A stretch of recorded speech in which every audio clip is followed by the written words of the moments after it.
Emily? No? Tak kdo přijel? Budu hádat. Klavni? Ne, lidi ze cirkusu. A tvoje rodina? Oni? Jupi. Rodiče. Sestra, ahoj. Ahoj i mámo, i táto. I tobě. Prostě přijeli, potřebujete mouku nebo nevím. Chceme, aby se zvrátila. Myslíš zpátky na farmu? Ano. Nemůžeme tě tady nechat s králem světa. Ale on je můj kluk. Ty máš kluka? Ano, už 7 měsíců. Ty jsi nám to ani neřekla? Klid do přírody. Jo, pravda, omlouvám se. V pohodě, ale co jde do balónku? Někdo? Já si nebudu. Každopádně, zpátky ke konverzaci. Stýskáš mi na farmě. Já prostě nemůžu odejít, protože máme to všechno, co potřebuju. Kluka, kámoši, jídlo, pití, všechno. Ty bys tomu ještě nerozuměl, víš, tak prostě. Já můžu se vrátit tam. A co rodina? Oni jsou moje rodina. No dobře, tak 30%, ale Edison 70. Proč ty přidáváš matematiku každopádně a to jsme my?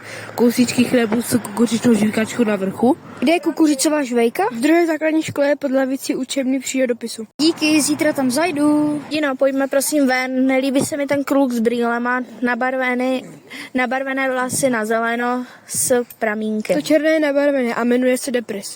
Jmenuje se Depres. Aha.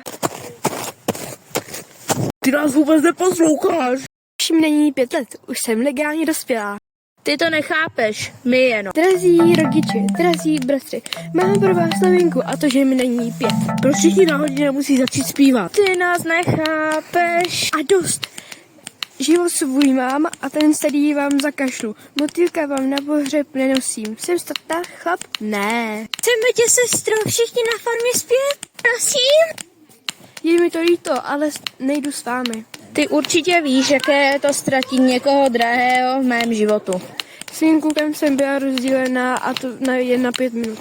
To když se s ním rozejdeš, co pak uděláš? V tomhle městě nemusíš platit za lásku. Začni přemýšlet do budoucna. Tohle je jenom pro mě divadelní hra. Chováš se jako malá holka. A tak mi řekni, proč ti mám říct mé plány do budoucna. Jestli rozejde se s tebou, tak s Hanou brečet nejdeš. Co si víš o mém vztahu? Jsi žen ubohej, klaun. Hvězdičku 5 na ofiku účtem na YouTubeku. Vnitř, začíná pršet. Já drž se ráda. Tak jo. Hej, Čau Elono, co chceš? přidat se k tobě.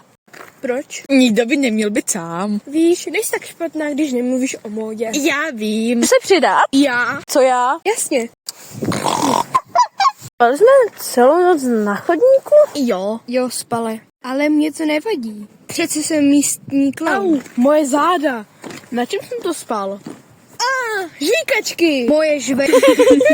Víte co, tuhle partu nikdy neupustím. Taky proč? Pravda. Konec! Marshmallow jako Edison, Ankub jako Tom, Onyx jako Emily, Natalie Pinderová jako Elona, Finčík jako otec Emily, Agáta Paseková jako matka Emily, Radim Satinský jako bratr Emily, Pohli jako Depris, scénář Marshmallow, nakreslil Marshmallow, skoro všechno Marshmallow. Konec! Co napsat dál do toho románu? Mám nápad. A pak se jeho sexy tělo skrčilo a sedlo k dívce, kterou opravdu miloval. A začal jí líbat, dokud nepřišli oba oddech a tak se... Emily. Ano, Jirs? Máš tu nějaký balíček? Vem si ho hned. Jo, děkuji. 10 000 nových sešitů na můj román. Dobře, a když si budu na ten román moc kouknout a přečíst si ho? Hodně brzy, jen pár stanek musím to dopsat a hotovo. Dobře.